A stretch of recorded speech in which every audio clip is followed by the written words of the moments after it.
Upstairs they've started cleaning up the stonework, which will be exposed behind the wood burners in the sitting rooms. It's already looking fab.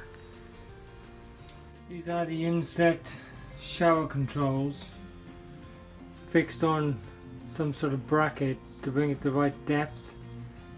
So two controls, one to go up to feed the soaker head and one to go down to feed the rail, sliding rail.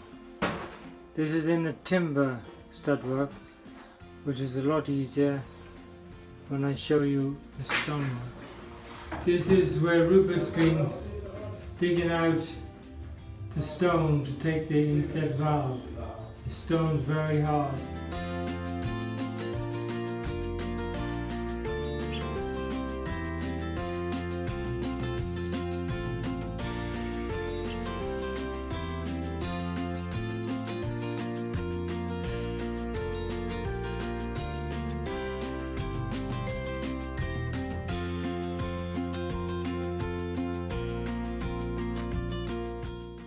These sketches show the window designs we'll be using, with a traditional transom height of 900 mm.